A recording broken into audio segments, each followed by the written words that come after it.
మహాగణాధిపతయే నమః. ఓం గురుభ్యో నమః. ఓం శ్రీమాత్రే నమః.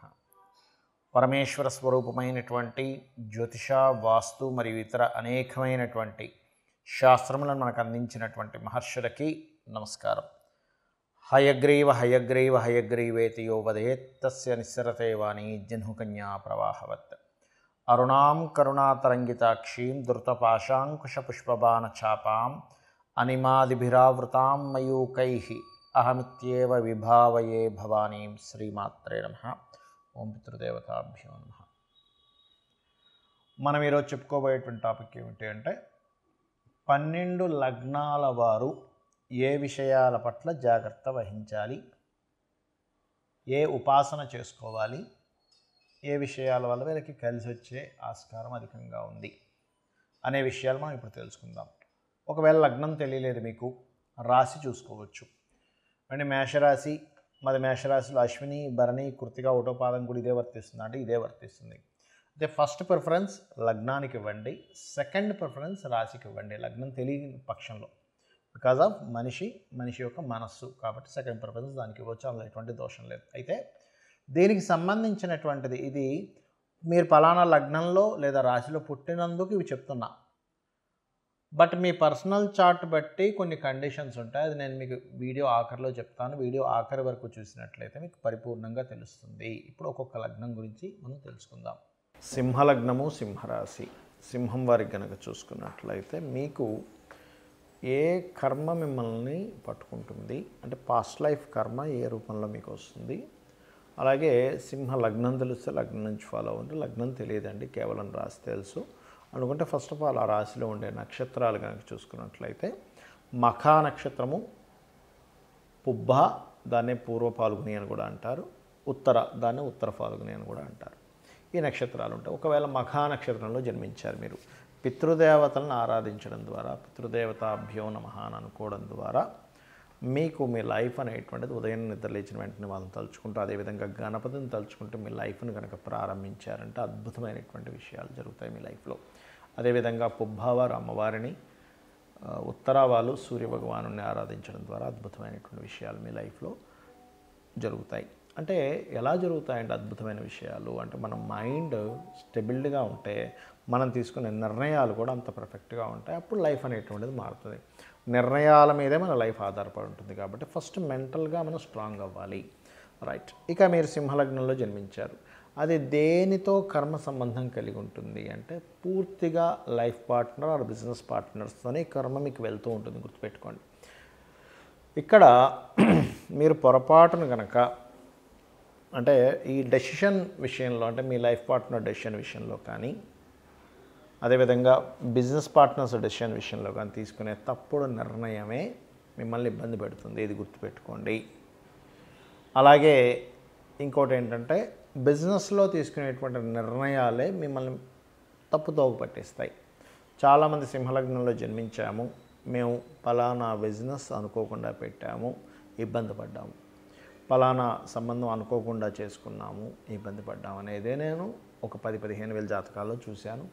యాక్చువల్గా మన శాస్త్రాల్లో చెప్పింది కూడా వీళ్ళకి ఈ కర్మలతో సంబంధం ఉంటుందని చెప్పబడింది.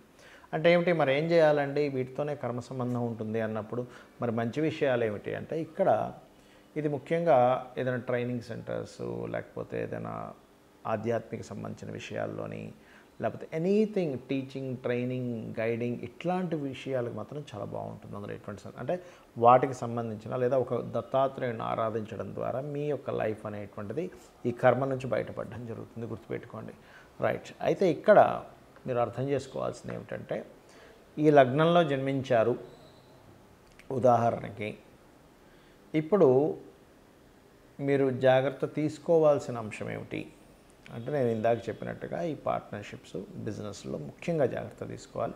మీకు యోగాన్ని ఇచ్చేది ఏమిటి అంటే భూమి కేంద్ర స్థానం, కోణస్థానానికి ఒక్కడే అధిపతి అవుతాడు సింహానికి. అంటే కుజుడు ఆధిపత్యం వహిస్తాడు కాబట్టి భూమి మిమ్మల్ని రక్షిస్తుంది, భూమి మీద చేసే ఇన్వెస్ట్మెంట్స్ మిమ్మల్ని రక్షిస్తాయి. అయితే ఇక్కడ కండిషన్స్ చాలా ఉన్నాయి. ఆ పర్టికులర్ మార్స్ కనుక పాడైతే మరలా కొంచెమే ఉంటుంది. మార్స్ కనుక బాగుంటే ఇంకా అద్భుతంగా ఉంటుంది మీకు యోగం అనేటువంటిది. ఇక మీరు చేయవలసింది దత్తాత్రేయుడు ఆరాధన ఎక్కువగా చేయండి, అన్ని విధాలా బాగుంటుంది. ఇప్పటి వరకు మనం ఏదైతే చెప్పుకున్నామో మీది గనక పలానా లగ్నం అయితే పలానా విషయాలు జాగ్రత్తగా ఉండండి అని, పలానా ఉపాసన చేయండి అని, లేకపోతే పలానా విషయాలు మీకు అందిపుచ్చుకుంటారని, మీ లైఫ్లో ఈ విషయాల్లో బాగుంటుంది మనం ఏవైతే చెప్పుకున్నామో ఇవన్నీ కూడా మీ లగ్నం బేస్ చేసుకొని దీన్ని స్థిరంగా ఉండేటువంటి కారకత్వాలు అంటారు. అంటే పలానా లగ్నంలో పుట్టాము అంటే పంచమాధిపతి రవి అవుతాడు మేషంలో పుడితే, లేదా వృషభంలో పుడితే పంచమాధిపతి బుధుడవుతాడు, అదే మిథునంలో పుడితే పంచమాధిపతి శుక్రుడు అవుతాడు, లేకపోతే లగ్నాధిపతి బుధుడవుతాడు. ఇట్లా కొన్ని కాంబినేషన్స్ బట్టి చెప్పుకుందాం. మరి పర్సనల్ చార్ట్లో ఇది ఏమైనా మార్పు వస్తుందా అంటే ఖచ్చితంగా పర్సనల్ చార్ట్ దగ్గరికి వచ్చేసరికి మార్పు వస్తుంది. ఎలాగా అంటే చెప్తాను చూడండి. ఇప్పుడు టీటీ ఇంజెక్షన్ ఉంది. టీటీ ఇంజెక్షన్ ఏదైనా సెప్టిక్ అయితే వేస్తారు. ఇప్పుడు ఆ ఇంజెక్షన్ అందరికీ పడదు. కొంతమందికి టెస్ట్ చేస్తారు, మీరు కొంచెంసేపు కూర్చోండి. ఎందుకండి అది అందరికీ వాడడానికే కదా అంటే కొంతమందికి స్పెసిఫిక్గా కొన్ని పడవు. కొన్ని ఫుడ్స్ కావచ్చు, కొన్ని మెడిసిన్స్ కావచ్చు, కొన్ని వాతావరణాలు కావచ్చు, కొంత నీరు కూడా. ఒక్కోసారి చూడండి, నేను వేరే దగ్గరికి వెళ్ళానండి, అక్కడ వాటర్ నాకు పడలేదండి అంటాం, అక్కడ గాలి నాకు పడలేదండి అంటాం, ఆ ఫుడ్ నాకు పడలేదండి అంటాం. ఎందుకంటామండి? మరి మిగతా 100 మంది బాగానే ఉన్నారుగా, నీకు ఒక్కడికి ఎందుకు ఇలా అయిందంటే బికాజ్ ఆఫ్ ఎవరి శరీర తత్వాన్ని బట్టి వారికి ఎలా అయితే కొన్ని విషయాలు బాగా పడతాయి, కొంతమందికి బాగా పడవు. అదేవిధంగా సబ్జెక్ట్స్ కూడా చూడండి, 40 మంది పిల్లల్ని కూర్చోబెట్టి టీచర్ చెప్తా, అందులో ఒకరికి అద్భుతంగా అర్థమవుతుంది, కొంతమందికి అసలు సబ్జెక్ట్ అర్థం కాదు. ఎందుకు? మరి అందరికీ ఒకలాగే చెప్పింది కదా టీచర్ అంటే బికాజ్ ఆఫ్ వాళ్ళకున్నటువంటి అవగాహన, వాళ్ళకున్న ఇంట్రెస్ట్, ఇవన్నీ మనం బేరేజ్ చేసుకుంటాం. అంటే పర్సనల్గా ఉండే వాళ్ళ తెలివితేటలు కానీ వాళ్ళకుండే శరీర తత్వాన్ని బట్టి వాళ్ళకి తెలుస్తూ ఉంటుంది. అలాగే మీ జన్మజాతకంలో ఉండే కాంబినేషన్స్ ఇప్పుడు నేను చెప్పినవి ఏవైతే ఉన్నాయో కొంతవరకు అది మారుస్తూ ఉంటుంది. అంటే ఉదాహరణకి నేను మీకు మేషలగ్నం వారికి అప్పుల విషయంలోనే మెయిన్గా జాగ్రత్తగా ఉండాలని చెప్పాను. కానీ వారి జన్మజాతకంలో కొంచెం బుధుడు బాగున్నాడు అనుకోండి, అప్పుడు అంత ప్రమాదం రాదు. లేదా బుధుడు ఇంకా పాడైపోయాడు ఉదాహరణకి, అప్పుడు ఇంకా ఎక్కువ ప్రభావం వస్తుంది. సో ఇలాంటివి చూసుకోవాలి. అంటే ఏమిటి? నేను ఏదైనా ఆరోగ్యం గురించి చెప్పానంటే మీ జాతచక్రంలో రవిని చూసుకోండి. రవి బాగున్నాడంటే మీరేం కంగారు పడక్కర్లేదు. రవి కనుక పాడేయాడంటే ఇంకొంచెం జాగ్రత్తగా ఉండాలి. మానసిక విషయాల గురించి చెప్పాను, చంద్రుడు బాగున్నాడు, ఎక్కువ కంగారు అక్కర్లేదు. చంద్రుడు పాడయ్యాడు, అప్పుడు మీరు ఏ బియ్యం దానం ఇవ్వడమో చేయండి.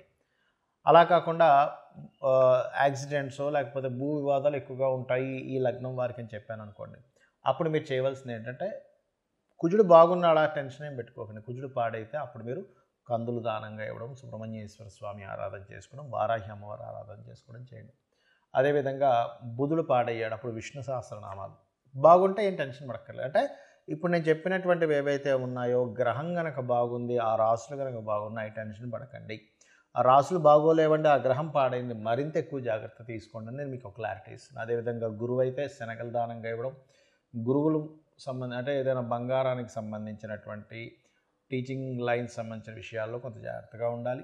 శుక్రుడైతే వివాహ సంబంధించిన విషయాల్లోని, శని భగవానుడైతే మీరు చేసే జాబ్ రిలేటెడ్ సంబంధించిన విషయాల్లోని, హెల్త్ విషయాల్లోని, రాహు అయితే విదేశాలకు వెళ్ళి అక్కడ ఉండేటువంటి విషయాల్లోని, కేతు అయితే కొంత ఆధ్యాత్మికత లేదా కొంత వైరాగ్య సంబంధించిన కొంతమందికి వస్తుంటుంది. అది పర్టికులర్గా ఏంటంటే కొన్నిసార్లు అయ్యో ఇటువంటి వైరాగ్యం ఈ సమయంలో రావడం ఏమిటి అనుకుంటూ ఉంటాం. ఏది మన మహాభారతంలో ఆ యొక్క యుద్ధం జరిగే సమయంలో అర్జునుడికి వచ్చినట్టు, అంటే ధర్మాన్ని వీడి ఒక రకమైన వైరాగ్యం. అప్పుడు కృష్ణుడు లాంటి వాడు మనకు కావాలి. ఆ శ్రీకృష్ణ పరమాత్మ యొక్క భగవద్గీత ఎవరైతే వింటారో ఈ వైరాగ్యం కూడా తగ్గుతుంది. సో నేను చెప్పినటువంటివి పర్సనల్ చార్ట్లోకి వచ్చినప్పుడు కొంత మార్పు వస్తుందనేటువంటి విషయాన్ని మీరు అర్థం చేసుకుంటూ నేను చెప్పినటువంటి పరిహారాలు మీరు చేసుకొని ఆ పితృదేవతల అనుగ్రహం కూడా పొంది లలితాంబిక అమ్మవారి యొక్క అనుగ్రహం కూడా పొందాలని మనస్ఫూర్తిగా కోరుకుంటూ మీ యొక్క జీవితాలు మరింత ఉజ్వలంగా మరింత సక్సెస్ఫుల్గా సాగాలని మనస్ఫూర్తిగా కోరుకుంటూ శ్రీమాత్రే నమః.